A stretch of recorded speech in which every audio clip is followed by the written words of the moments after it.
ඔබට මං මුල් ආරම්භයේ දෙයක් සිහිපත් කරා භික්ෂුන් වහන්සේලා තන් වළඳනකොට දොරවල් වහලා ගිනිබත් කරා කියලා. අපි එක් නේවාසිකාකාරයක් බැලුවා.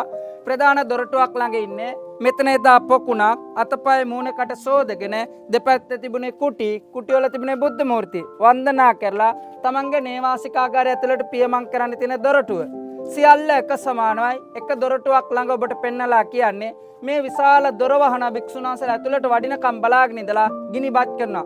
වසර 830කට ඉස්සෙල්ලා ගිනි සැරට උණු වෙච්ච ගඩොල් එළියට ඇවිල්ලා හොඳට අස්සරලා බලා ගන්න. දරුපැටව මුණුබුරෝ මිනිබිරියෝ ටික මතක් කරගන්න.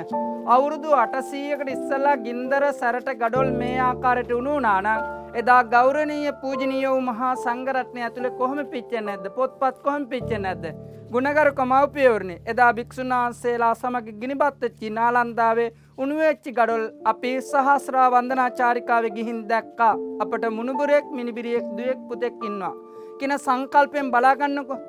මේ උණු වෙච්ච ගඩොල් වසර 800කට ඉස්සලා උණු වෙච්ච ගඩොල් මුළු ඉන්දියාවෙම ආයේ කොහෙවත් දකින්න හම්බ වෙන්නේ නැහැ.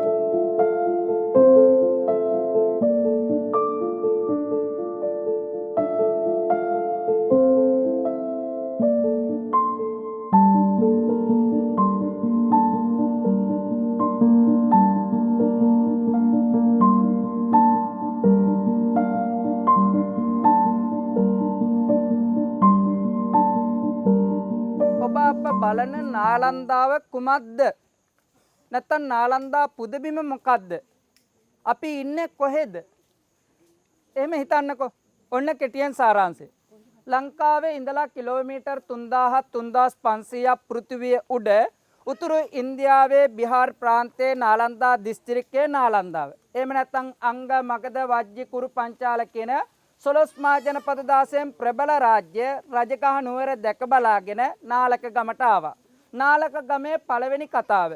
එදා බුදුන් වහන්සේ ජීවමාන සමයේ සරියුත් ආනන්දෝ කල්පනා කරන මගේ අම්මා අන්‍ය ආගමිකයක් බීපු කිරිවල නායකවලා එහෙමනම් මම පරිණිරවාණය සිදු කරන්න ඕන. බුදුන් වහන්සේ පිරිනුවම් පාන්න ඉහතදී සරියුත් මොගලන් දෙනම පිරිනුවම් පෑ යුතුයි. අම්මගේ ගාවට එන්නට උන්වහන්සේ බුදුන් වහන්සේගෙන් අවසරය ගෙනල්ලා නාලක ගමට වඩිනවා. ඒ කියන්නේ මේ අපි පය ගහලා ඉන්න ගමට. නාලක ගම කාගේද? සරියුත් ආනන්දගේ මෑණියන්ගේ ගම. අම්මා බෞද්ධ උපාසිකාවක් බවට පත් වෙනවා. මූල බීජයේ අභිධර්මයේ රැගෙන ආපු මහරහතන් වහන්සේලා 500 නමක්ගේ ගුරු පියාණන් වහන්සේ සරියුත් ආනන්දෝ. අම්මා බෞද්ධ උපාසිකාවක් බවට පත් කළා පිරුණම් පානවා. බුදුන් වහන්සේ මේ ගමට වඩිනවා 24 වතාවක් පාදර්ශ ස්පර්ශය කරමින් ගුණ වර්ණනා කරනවා. මේ සරියුත් ආනන්දෝ ගැන බුදුහාඳුරෝ ඉන් අනතුරුව බුදුන් වහන්සේ පිරිනුවම් පාන්න වඩින්නේ. ධාතු පොඩියට ස්තූපයක් නිර්මාණය කරනවා. ධර්මාශෝක රජතුමා රාජ්‍යයට පත් වෙලා ಭಾರತයේ වෙහෙර විහාරස්ථාන සොයනවා ධාතුන් වහන්සේලා. ඔයාලා රජගහ නුවර ටකරන් හඩයක් ගාපු ධාතු ස්තූපේ දැක්කනම් වාල සංඝාට ස්තූපේ අද හින්දි භාෂාවෙන් කියන මණියාර මට් කියලා. මේ ස්තූපෙන් හා මේ විශාල ස්තූපෙන් ධාතු අරන් සාංඛ්‍ය ඇතුළු ලෝකයේ ධාතුන් වහන්සේලාගේ ස්තූප නිර්මාණය කරන අද ඔබ ලෝකයේ යම් තැනක සරියුත් ආනන්ද වහන්සේගේ ධාතුන් වහන්සේලා දකින්නවද මේ ස්ථානෙන් ගත ධාතුන් වහන්සේලා? එහෙමනම් ඉතා කෙටියෙන් සාරාංශය 2024 සැප්තැම්බර් මාස 24 වෙනිදා තථාගතයන්න් වහන්සේගේ ගුණ වර්ණනා කරන්නට යෙදුන පාපාස ලබන්නට යෙදුන රජගහනුවර මගධ රාජ්‍යයේ නාලක ගාමේ සරියුත් ආනන්දගේ ධාතු ස්තූපේ අපේ නෙතින් දැකගත්තා කියලා කවුරුත් සාදුකාරයක් දීලා අත්ඔසලා වැඳලා ප්‍රාර්ථනා කරන්න. සරියුත් මුගලන් දෙනම මේ කසාවතේ මූල බීජ වෙන සාරිපුත්තාදි තේරස්ස ආගතා පටිපාටිය කියන ගාථාවේ සංකේතවත් කරන උන්වහන්සේලා. එහෙමනම් ගුණගරුක මව්පියෝනේ බුදුන් වහන්සේ ජීවමාන සමයේ නිර්මාණය කර ගන්ධ කුටි කීපයක් දකින්න ලැබෙනවා. ගිජකුළුපව්වේ බරණැස මූලගන්ධ කුටි විහාරය, ආනන්ද බෝධිය, සවැත් නුවර දෙවුරම් වේර, ඒ වගේම බුදුන් වහන්සේ ජීවමාන සමයේ උන්වහන්සේ ගුණ වර්ණනා කරපු සරියුත් ආනන්දගේ ගම අපි දැකගත්තා. උන්වහන්සේගේ ස්තූපය අපි දැක්කා කියලා සාදුකාරයක් දෙන්න. අංක 1 අංක 2 හා විශ්වවිද්‍යාල භූමිය බෞද්ධ භික්ෂුන් වහන්සේලා 10000ක් වැඩ හිටපු විශ්වවිද්‍යාල භූමිය කෙටියෙන් සාරාංශය. මනසින් ඔයාලා ගන්න පුංචි කාලේ ඔයාලගේ ළමා ජීවිතයට යන්න ඉතා කෙටියෙන් අවබෝධයක් ලබා දෙන්න. එකේ පන්තියේ සිට 1 2 3 4 5 6 7 8 9 10 ඔයාලා ඉස්කෝල ගිය කාලේ මතක් කරගන්න. ඔයාලගේ ඉස්කෝලේ ඔයාලා BA MA කරා නම් ඒ කාලේ මතක් කරගන්න. ඔයාලගේ ඉස්කෝලෙන් කී දහයක් පිට වුණාද මේ වෙනකොට? දැන් ඔයාලගේ ඉස්කෝලේට වයස කීයද? අවුරුදු 10යි 20යි 30යි 40යි 50යි 60යි 70යි. හරිනේ? කතාව නතර කරගන්න. ඔයාලගේ මේ ඉස්කෝලෙන් දැන් කොච්චර ළමයි පිරිසක් ගිහින් තියනවද? කිස්තු වර්ෂ 4 වෙනි සියවසේ සිට කිස්තු වර්ෂ 1196 වෙනකොට අවුරුදු 796ක් මේ ඉස්කෝලේ ගෞරවනීය ගුරු පියාණන් වහන්සේලා ඉගෙනගෙන තියෙනවා. එක අවුරුද්දකට භික්ෂුන් වහන්සේලා 1000 ගානේ ගත්තොත් අවුරුදු 796ක් කී දහයක් කටපාඩම් කළා ඇද්ද? කී දහයක් බුදුන් ඇදලා ඇද්ද? කී දහයක් පිරිස් සජ්ජායනා කළා ඇද්ද? කී දහයක් ගුරු පියාණන් වහන්සේලා උගන්වලා ඇද්ද? ගිනිබත් කරනකොට විතරක් 10000ක් හිටියේ. කෑ ගහලා නලා කියන්න විතරයි තියෙන්නේ. කී දහයක් කටපාඩම් කළා ඇද්ද? අවුරුදු 796ක් නාලන්දාව කිලෝමීටර් 10ක් දිගින් විශ්වවිද්‍යාල භූමියේ භික්ෂුන් වහන්සේලා 10000ක් වැඩ හිටියා. ගුරු පියාණන් වහන්සේලා 1510ක්. සීල සුභද්‍ර, වසුබන්දු, නාගාර්ජුන, අස්සගෝසාන්ද්‍රෝ, බුද්ධගෝසාන්ද්‍රෝ, කමලදේව, අරියදේව, සාන්තරක්ෂිත, අසංක, ධම්මපාල, හිවුන්සෑන්, පායන් භික්ෂුන් වහන්සේ වැනි දෙස් විදෙස් ගුරු පියාණන් වහන්සේලා වැඩ සිටියා. රතනදීප, රතනසාගර, රතනාංජලි කියලා පුස්තකාල 3ක් කෝටි 9ක් ත්‍රිපිටකය, තල් පත්‍රිකා, තඹ පත්‍රිකා, පාලි භාෂාව, මගේ භාෂාව, මූල භාෂාව, බුද්ධ වචනේ ස්වාසුදාසක් ධර්මස්කන්ධය ගිනිබත් වුණා, අහිමි වුණා. ලෝක ඉතිහාසයේ ගුරු පියාණන් වහන්සේලා පොත්පත් කෝටි ගාණක් තිබුණු අදටවත් පොත් 100ක නන්නේ. නැවත අවුරුදු 800ක් හදපු ගැඹුරු මහ මුහුද සාගරය වගේ ස්ථානයක මොනවා කතා කරන්නද තේරෙන්න නම් පුදබිමක් අධ්‍යාපන නිකේතනයක් පිරිවෙනක් විශ්වවිද්‍යාලයක් භික්ෂු ආයතනයක් භික්ෂුන් වහන්සේලා ඉගෙන ගත්ත තැනක් නාලන්දාව අපි දැක්කා. නැවත නාලන්දා කොහොමද පුදබිමක් අධ්‍යාපන නිකේතනය. අංක 3 තිබුණු කතාව දෙකට ගන්නවා. නාලන්දාට මොකද කරේ? කවුද කරේ? ඇයි කරේ? සෙනෙහස දයාව කරුණාවම් පාලකයෝ නිර්මාණය කරා. තවත් මිනිස්සෙක්ගේ හදවතකට ආපු කූරත්වය ප්‍රතිඵලය දැන් දක්වා මොගල් අධිරාජ්‍යවාදී ගිනිබත් කරා. කවුද? මොහමඩ් බක්තියාර් කල්ජී කියන මුස්ලිම් පාලකයා ගිනිබත් කරා. ඔහුගේ චරපුරුෂයන් 200ක් ඇවිල්ලා ගිනිබත් කරා. අංක 2 ගිනිබත් කරා. අංක 3 4ට තිබුණ එක ගන්න 3ට. අංක 4 අපි මොනවද රැගෙන ආවිත් ලංකාවට? අපේ සුරංග මල්ලිත් ඒ වගේම අපේ දිමුතු අයියත් සමග ආපු ගුණගරුක මව්පියෝර්නි, අපේ නායක ස්වාමීන් වහන්සේලා සමග ආපු ගුණගරුක මව්පියෝර්නි ලංකාවට මොනවද රැයන්නේ? වෛරය, ක්‍රෝධය නෙවෙයි. හදවතින් නාලන්දාව දැක්කොත් අඬනවා, නැත්තම් වෛරයක් කරයනවා.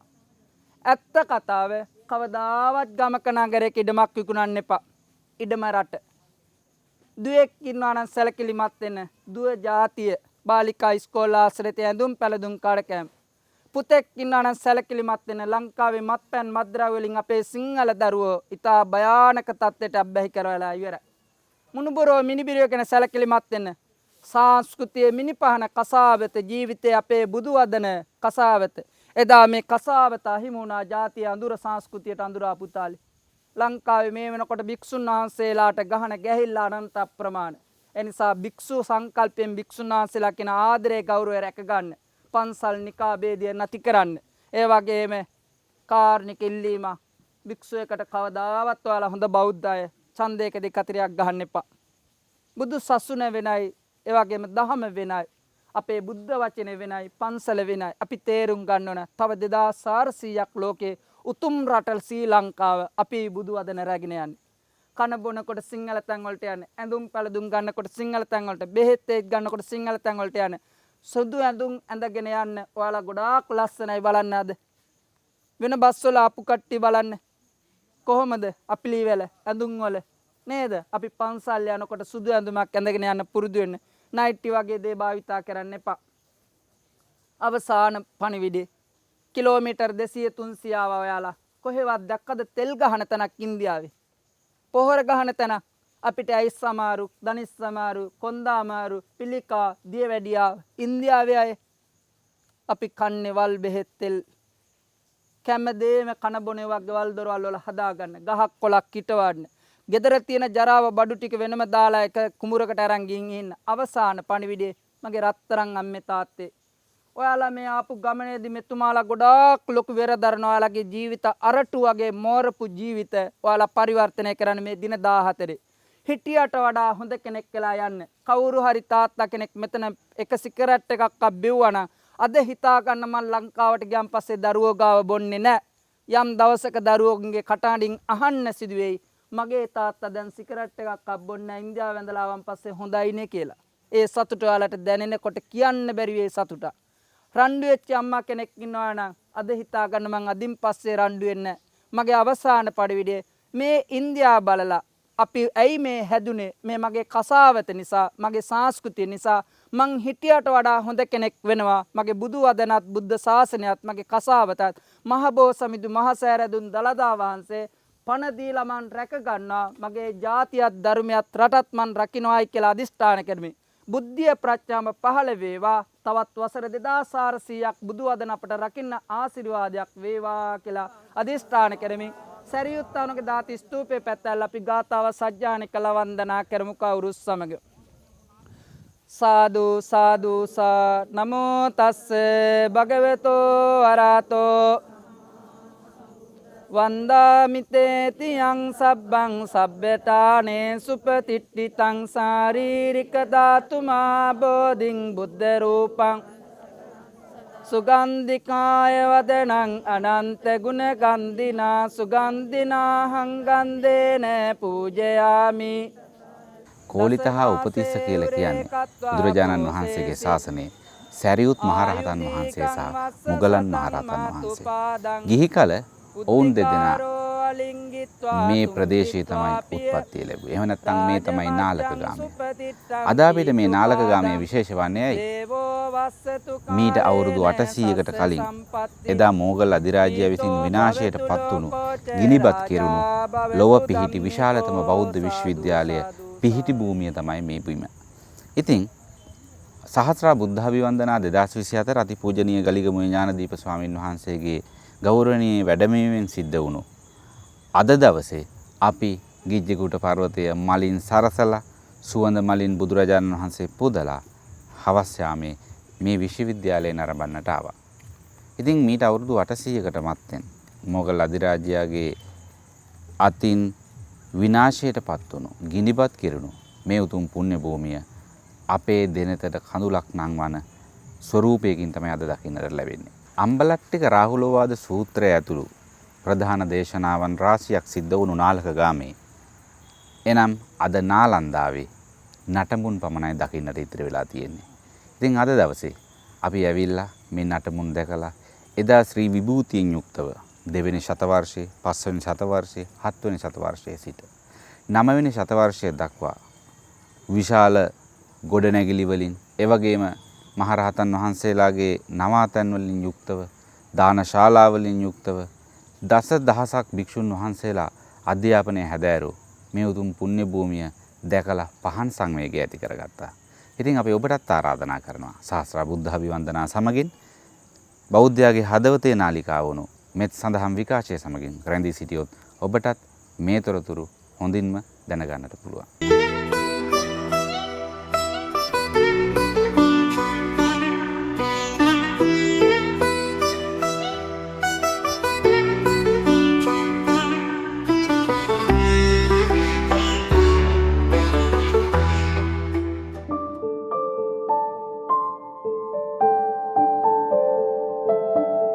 අවස්ථාවකදී කොසල් රජතුමා භාග්‍යවතුන් වහන්සේට ඉතාමත්ම සමීපව ඇසුරු කරන පුද්ගලයෙක් බවට පත් වෙනවා. ඉතින් මේත් එක්කම කොසල් රජතුමාට ආසාවක් ඇති වෙනවා, කැමැත්තක් ඇති වෙනවා.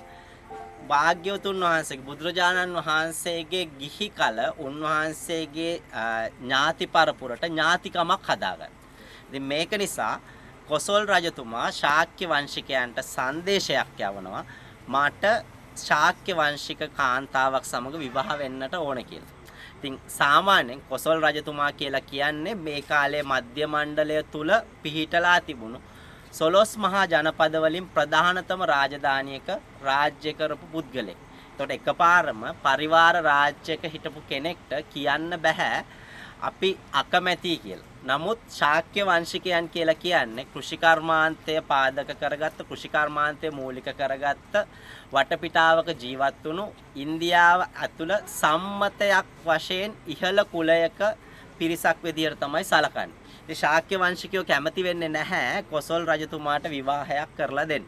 ඉතින් මේකත් එක්ක ශාක්‍ය වංශිකයෝ මේකට උපක්‍රමයක් යොදනවා. මහානාම කියන ශාක්‍ය වංශිකයට දාව ඉපදුණු වසබ කත්‍යා කියන කාන්තාව කොසල් රජතුමාට විවාහ කරලා දෙනවා. ඉතින් මේ විවාහයෙන් කොසල් රජතුමාට දාව වසබ කත්‍යාට ඉපදුණු දරුවා තමයි විඩූඩබ කියලා කියන්නේ. ඉතින් මේ විඩූඩබ කුමාරයා හැමදාම පිය පාර්ශවයේ ඥාතීන්ව දකිනවා.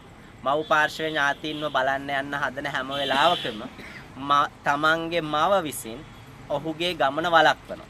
ඔහුට ශාක්‍ය වංශිකයන් කැමති වෙන්නේ නැහැ කිසිම වෙලාවක ආචාර කරන්න සමාචාර කරන්න. ඉතින් මේකත් එක්ක විඩූඩබ කුමාරයා යනකොට ඔහුට වඩා වයසින් අඩු කිසිම කෙනෙක් නැහැ. මේ වෙලාවේදී අහලා බලනවා ඇයි මෙහෙම දෙයක් වුනේ? තමන්ගේ ඥාතීන් එහෙම නැත්නම් නංගිලා මල්ලිලා කොහෙද කියලා. මේ වෙලාවේදී කියන ඔහු නොවැළැක්විය හැකි උත්සවයකට සහභාගී වෙන්න නගරයෙන් පිටට ගිහිල්ලා තියෙනවා. ඉතින් ඒක නිසා තමයි ඔවුන් නැත්තේ කියලා විඩූඩබ කුමාරයා මහත් හරසරින් පිළිගන්නවා. පිළි අරගෙන ඔහුට හොඳට ගරු බුහුමන් දක්වලා හැමදේම කරලා විඩූඩබ කුමාරයා නැවත වතාවක් තමන්ගේ කොසල් රාජ්‍යයට පැමිණෙනවා. ඉතින් මේ එනකොට විඩූඩබ කුමාරයා හිතාමතාම තමන්ගේ මඟුල් කඩුව අමතක කරලා එනවා. මග දුරක් ඇවිල්ලා තමන්ගේ පුරෝහිතෙක් නැත්නම් තමන්ගේ රාජපුරුෂයෙක් යවනවා. නැවත වතාවක් ශාක්‍ය මාලිගයේ මේ යනකොට විඩූඩබ කුමාරයා වාඩි වෙලා හිටපු පුටුව කිරි වලින් සෝදනවා.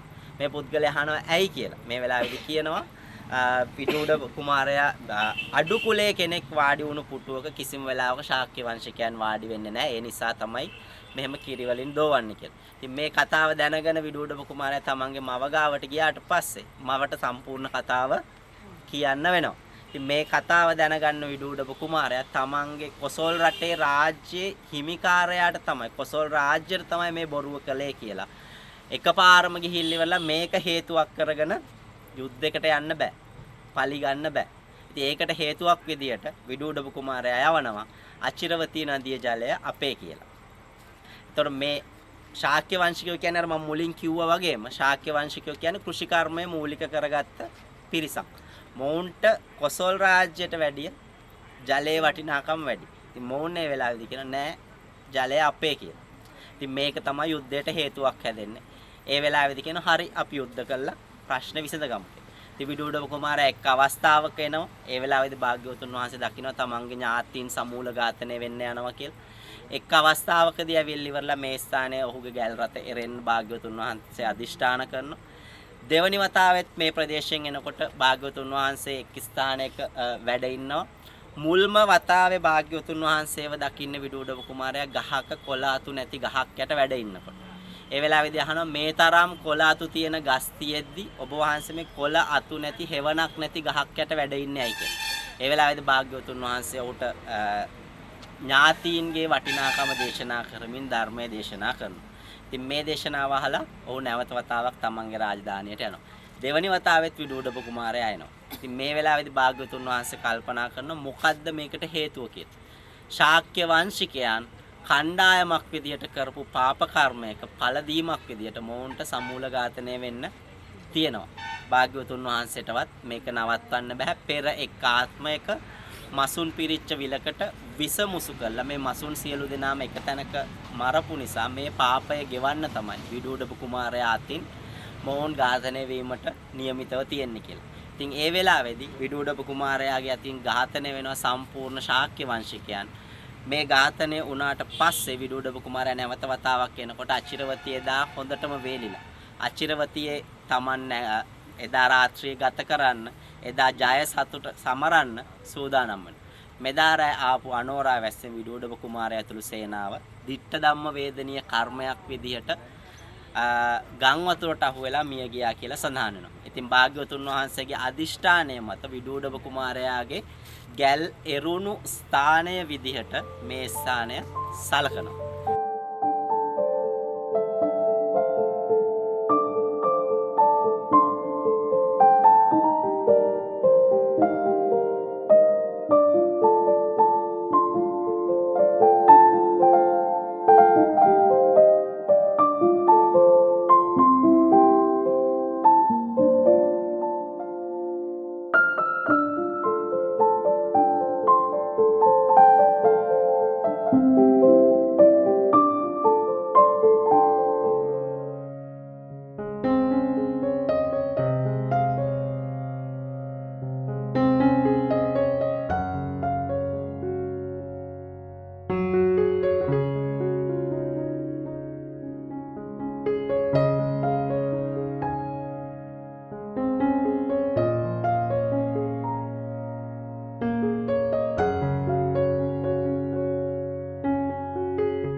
ගෞතම බෝධිසත්වයන් වහන්සේට සුජාතා සිටු දියණිය විසින් පූජා කරන ලද කිරිපිඬු පූජාව සිහිපත් කරමින් අපි අද දවසේ සහස්‍රා බුද්ධ අභිවන්දනා වැඩසටහනත් සමග එකතු වෙන මේ සදැහැති බුදුන් වහන්සේගේ බුදුගුණ සජ්ජායනාව මැද්දේ අපි අතිගෞරවනීය ගලිගමුව ඥානදීප ස්වාමීන් වහන්සේගේ මැදිහත් වීමෙන් මේ උතුම් කිරිපිඬු පූජාව සිද්ධ කරන්නට සූදානම් වෙන්නේ.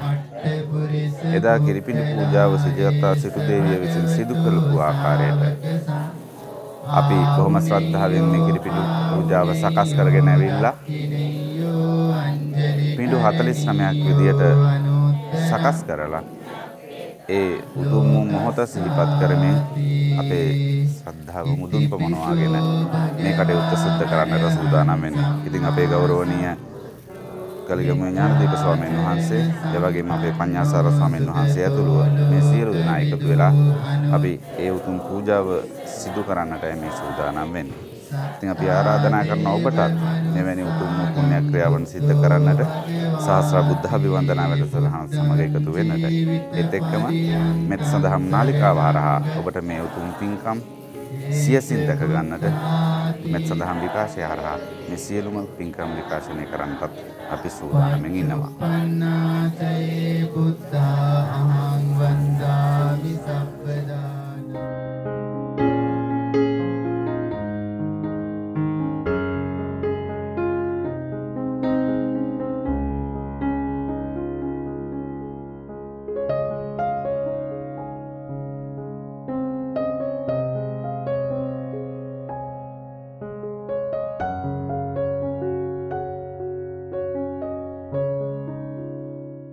අපි සියලු දෙවියන්ට ආරාධනා කරමු.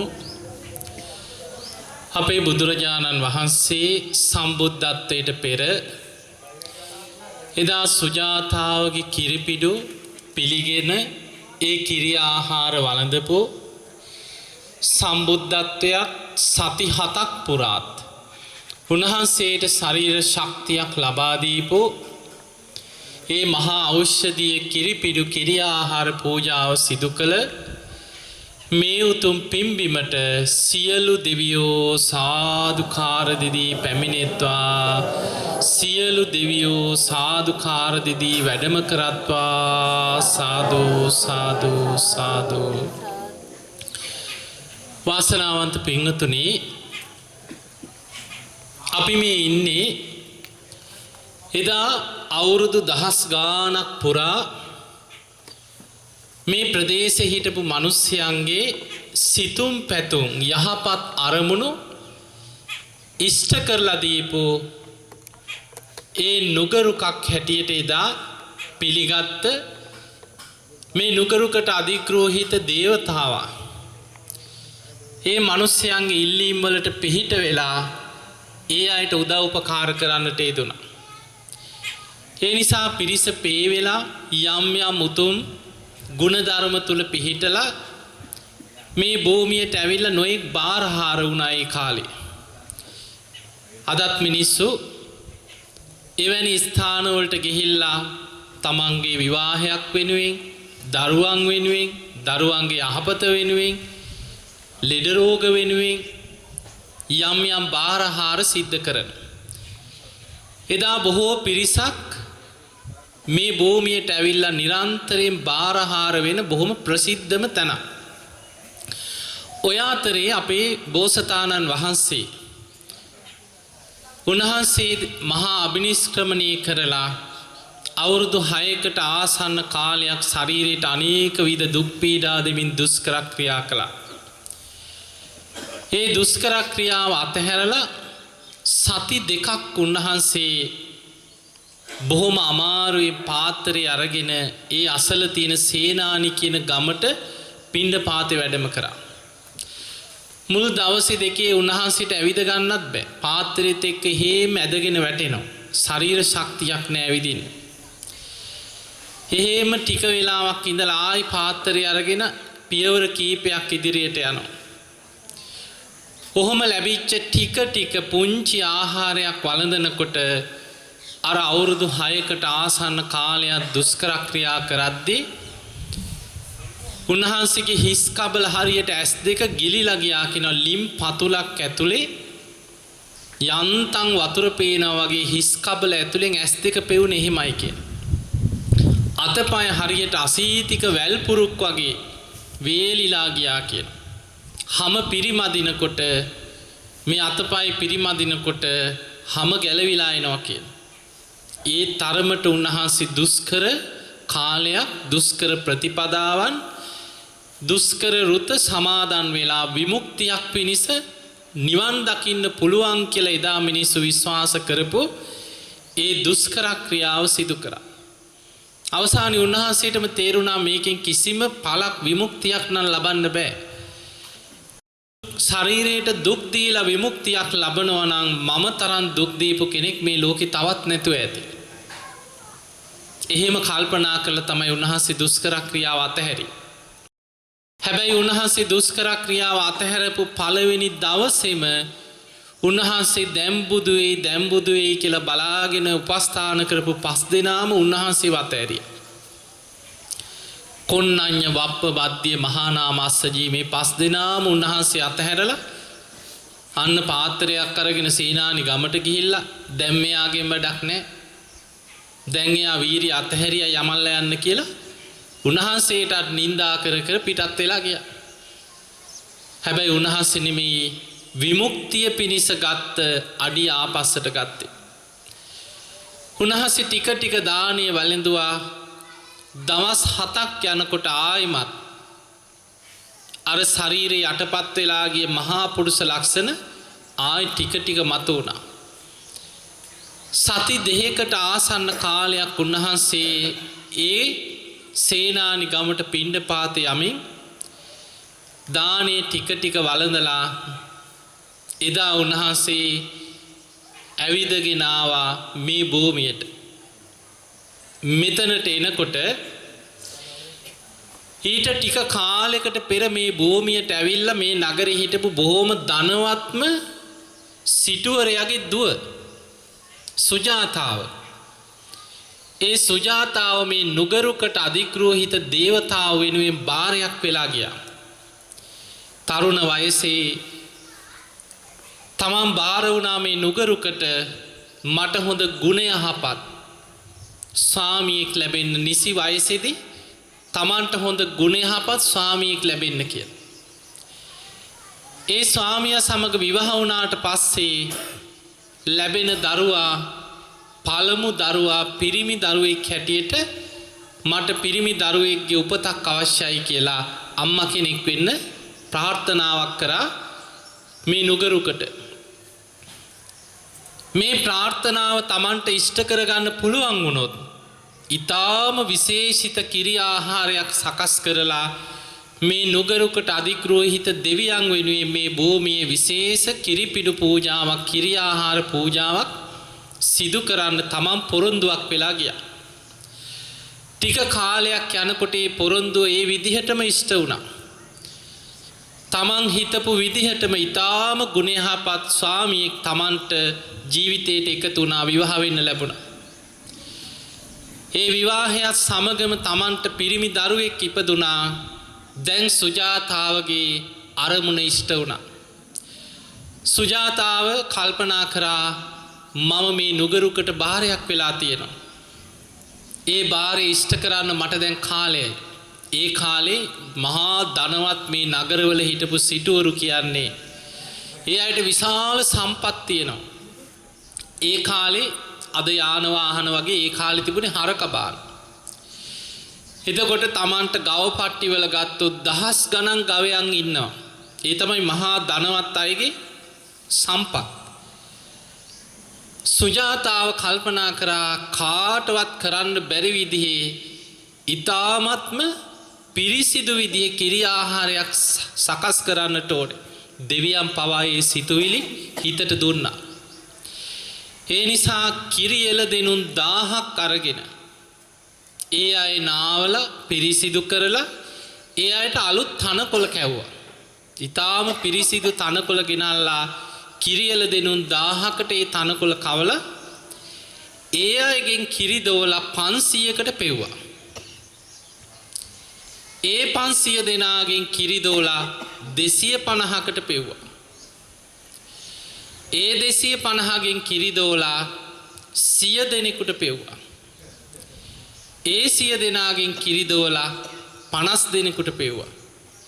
ඒ 50 දෙනාගෙන් කිරි දෝලා අන්තිම හොඳම ගවයෝ කිරි ගවයෝ 10 දෙනෙකුට පෙව්වා. අන්න ඒ අයගෙන් ගත්ත කිරි වලින් තමයි මේ කිරි දානේ සකස් කරන්න කිරි දොවා ගත්තේ විදිහට. දැන් අපි කොච්චර සුජාතාව ගැන සිහි කර කර අපි කිරි ආහාර පූජා සිදු කරත් එවැනි පින්කමක් අපිට හිතන්නවත් පුළුවන්. ඔය විදිහට තමයි සුජාතාව කිරි ආහාර සකස් කරන්න කිරිපිඩු වලට කිරි එළදෙන්නුන්ගෙන් කිරි ලබා ගත්තේ ඒ තරම් පිරිසිදු විදිහට. ඒ නිසා ඒ කිරිපිඩුවල කිරි ආහාරවල ඊටමත් ශක්ති සම්පන්න ස්වභාවයක් තිබුණා. එදා ඒ කිරි ආහාර සකස් කරන දවසේ ඉස්සල්ලා මොකද කරේ? සේවිකාවට කීවා කිරි ආහාර සකස් කරන උඩුවියම් බැඳලා ගෙදර සරසලා ඊටාම ගෞරවයෙන් මුඛවාඩම් බැඳගෙන කිරිපිඩු සකස් කරන වෙලාවේ සේවිකාවට කීවා ඔබ උදේම ගිහිල්ලා නුගරුක ළඟ සුද්ධ කරන්න පිරිසිදු කරන්න එතන අතුපතු ගාලා කිරිපිඩු පූජාවට එතන සූදානම් කරන්න. ඊට කලින් දවසේ අපේ බෝසතාණන් වහන්සේ දුෂ්කර ක්‍රියා කරපු ඒ කඳු අලල්ලෙන් පහළට බැහැගෙන ඇවිල්ලා මේ නුගරුක අසල උන්වහන්සේ සමාපත්තියෙන් උන්වහන්සේ භාවනාවෙන් වැඩ ඉන්නවා. උන්වහන්සේ තාම බුදු වෙලා නැහැ. හැබැයි මේ නුගරුක අසල උන්වහන්සේ භාවනා කරනවා. උන්වහන්සේගේ හිත එකඟ වෙනවා. හැබැයි වෙනදා වගේ නෙමේ ඊටාම ලස්සන ශරීරයක්. රත්තරම් පාටයි. ඔබට මතක ඇති කුසිනාරාවේ පිරිනිවන් මංචකයේ ළඟදි මම බණ කියනකොට ඔබට කිව්වා තථාගත බුදුරජාණන් වහන්සේ යම් රාත්‍රියක අනුපාදිශේෂ පරිනිර්වාණයෙන් පිරිනිවන් පානවාද එදාට බුදු සිරුර රත්තරම් පාට වෙලා ගිනි අඟුරු පාට රශ්මියක් විහිදෙනවා. යම් රාත්‍රියක තථාගතයන් වහන්සේ සියලු කෙලෙසුම් ප්‍රහාණය කරලා සම්මා සම්බුද්ධත්වයට පත් වෙනවාද එදාටත් බුදු සිරුර රත්තරම් පාට වෙලා ගිනි අඟුරු රශ්මියක් ඒ බුදු සිරුරෙන් විහිදෙන්න පටන් ගන්නවා. එදා උදෑසන මේ නුගරුක මුල වැඩ ඉන්නකොට උන්වහන්සේගේ බුදු සිරුරේ ආලෝකයේ රත්තරම් පාට රන්වන් පාට වෙමින් ගිනි අඟුරු පාට රත්තරම් පාට ආලෝකයක් විහිදෙනවා. අර සේවිකාව ඇවිල්ලා බලනකොටම හිතා ගන්න බෑ මේ කෙනා කවුද දෙවියෙක් කියලා හිතුවේ. සේවිකාව බලාගෙන හිටියා. ආපහු හැරිච්ච ගමන් දිව්වා සුජාතාවගේ සිටු මාලිගාවට. ගිහින් කිව්වා දේවිය ඔබ මහා පින්වන්තයෙක්. අද ඔබේ කිරියාහාර දානී පිළිගන්න නුගරුකට අධිග්‍රෝහිත දෙවියන් දිව්‍ය ස්වරූපයෙන්ම ගහෙන් පහළට බැහැලා වැඩ ඉන්නවා. රත්තරම් පාටයි රත්තරම් පාට ගිනි අඟුරු පාට ආලෝකයක් ශරීරයෙන් විහිදෙන දේවතාවෙක් මිනිස් වෙස් මවාගෙන ඒ නුගරුක මුලේ වැඩ ඉන්නවා කියනවා.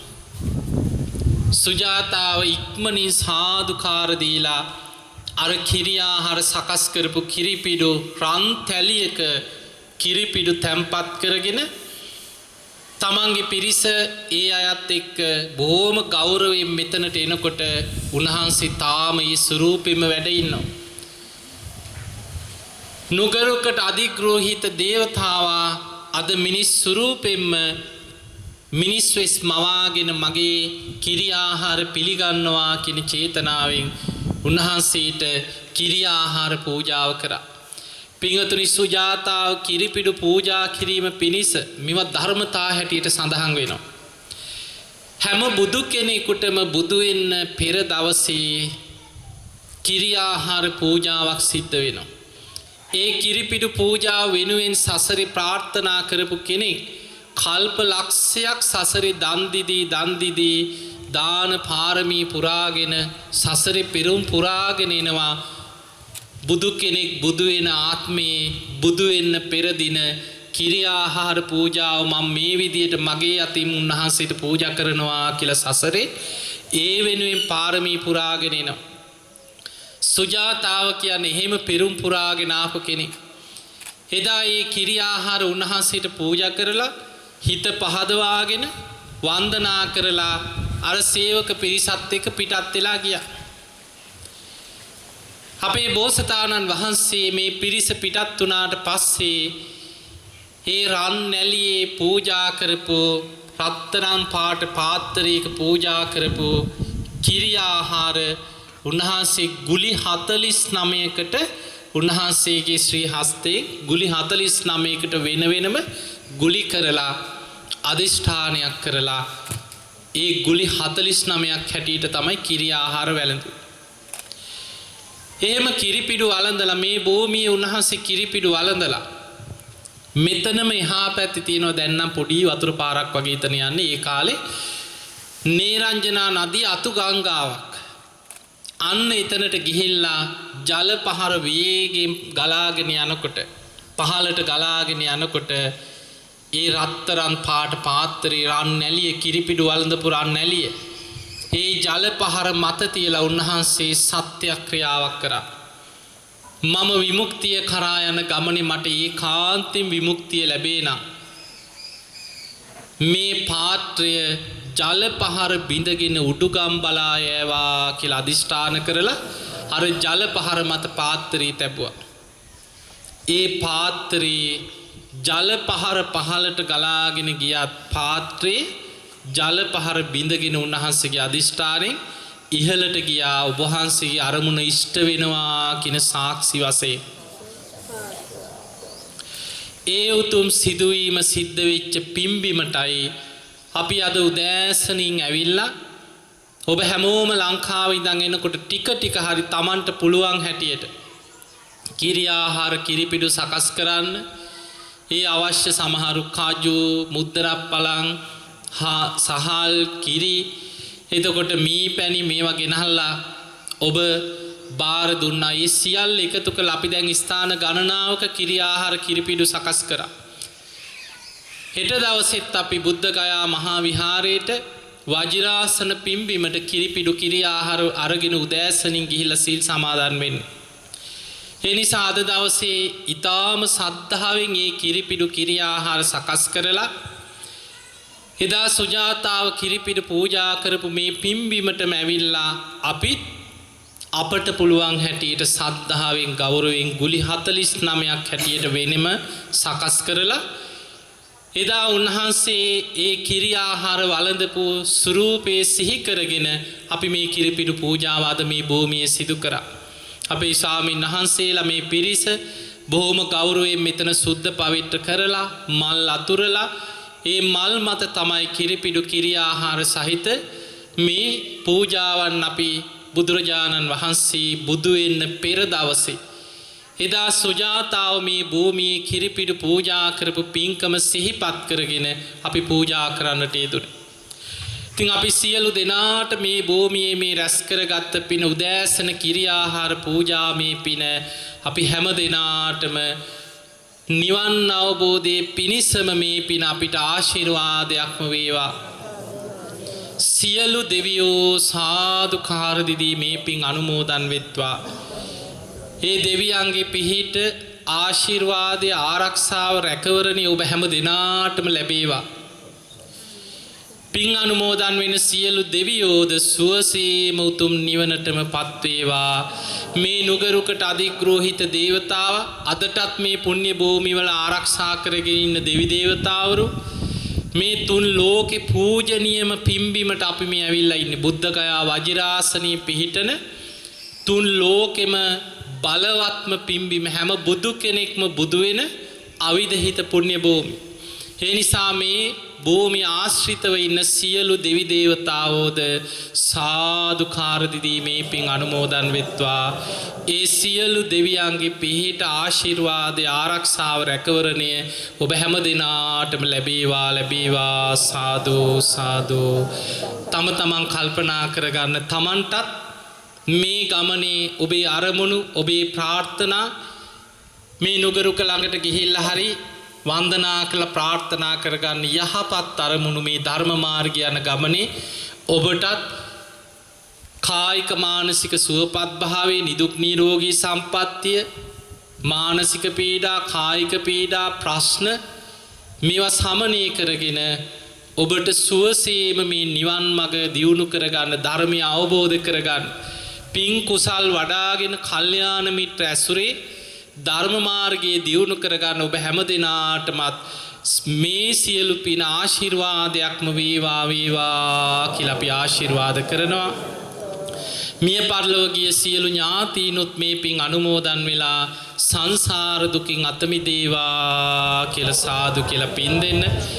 ඉතින් මේ සියලු පින්කම් අපිට මේ තරම් ලස්සනට සිදු කරගන්න සහස්‍ර ආයතනේ ඒ සුරංග ඒ වගේම දිමුතු මේ දරුවන් බොහෝ පිරිසක් ඊටාම විහෙස මහන්සි වෙලා ඔබට බොහෝම සැපසේ මේ පින්කම් ටික කරගන්න කරදර බාධා නැතුව උපකාර කරනවා.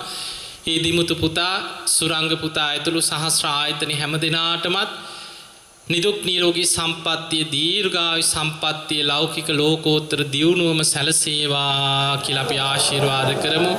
ඒ වගේම මේ පින්කම් වල අපේ පඤ්ඤාසාර හාමුදුරන් වහන්සේ අනික් ස්වාමින් වහන්සේ බොහෝම කැපවීමෙන් මල් සැරසිලි පින්කම් වන්දනා අපි හැම දිනාටම මේ ගමන සාර්ථක කරගන්න උන්වහන්සේලා විශාල කැපකිරීමක් කරනවා. ඒ හැම දිනාටමත් ඔබ හැම දිනාටමත් ඒ වගේම මගේ දෙමාපියන් ඇතුළු පවුලේ හැම දිනාටමත් මේ ගමනට සම්බන්ධ වෙච්ච සියලු දෙනාමත් නිදුක් වේවා නිරෝගී වේවා සුවපත් වේවා. අපි හැම දිනාටම සුවසේම උතුම් ධර්මාවබෝධයේ පිණිස මේ කිරිපිඩු කිරි ආහාර පූජාව ආශිර්වාදයක්ම වේවා. සාදු සාදු සාදු සාදු සාදු සාදු. ඉතිපිසෝ භගවා අරහං සම්මා සම්බුද්ධෝ විජ්ජාචරණ සම්පන්නෝ සුගතෝ ලෝකවිදු අනුත්තරෝ පුරිස ධම්මසාරති සත්තා දේව මනුස්සානං බුද්ධෝ භගවාති. ඉතිපිසෝ භගවා අරහං. නෙත් පුරා දැක සිත් පුරා පින් පුරන්නට සහස්‍රා අභිවන්දනා විමසීම් 011227 9944 070 66 46 444 හෝ 0261 434 825 866